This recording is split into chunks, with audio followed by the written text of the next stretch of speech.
On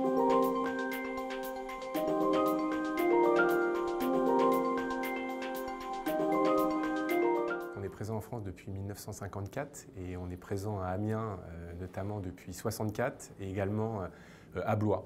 Donc oui, grosse présence industrielle à travers 2 gros sites qui sont des fleurons industriels pour le groupe. Plus grosse usine de lessive à Amiens, qui est le premier employeur de la ville avec 1000 salariés, 1500 références, on exporte dans plus de 52 pays. Et à Blois, c'est aussi la plus grosse usine de shampoing en Europe, avec aussi beaucoup d'exportations vers plus de 70 pays. Comment on fait? Ça passe par des investissements, notamment à Amiens, pour prendre un exemple, 300 millions sur les 5 dernières années, pour faire en sorte de transformer ces sites à la 4e révolution industrielle. Et quand on visite l'usine d'Amiens, par exemple, on a des lignes de production qui sont digitalisées, beaucoup d'intelligence artificielle. Et la 4e révolution industrielle est probablement l'opportunité aussi de faire du Made in France ultra compétitif, en choisissant aussi des produits de haute valeur ajoutée.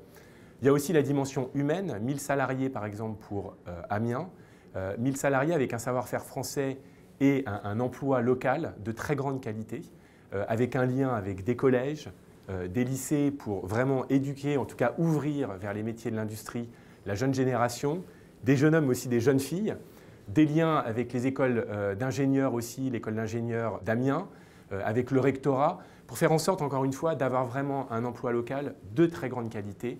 Et enfin, peut-être c'est le dernier point, de préparer ces sites aussi à la révolution environnementale.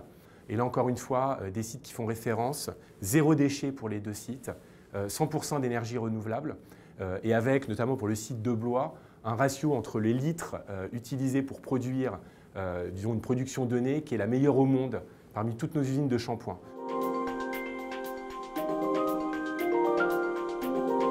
Alors, on peut évidemment, et ça serait facile de citer la fiscalité ou la régulation.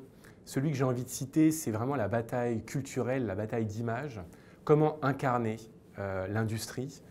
Et clairement, aujourd'hui, il y a un déficit d'image majeur. Donc, on doit vraiment redonner en fait tout son lustre à l'industrie parce que ça a beaucoup d'avenir. Et derrière l'industrie, il y a tout un écosystème entre évidemment une formation au départ, des centres de recherche, produire en France.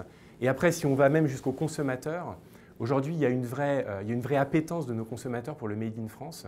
Et on doit croire en cette marque Made in France.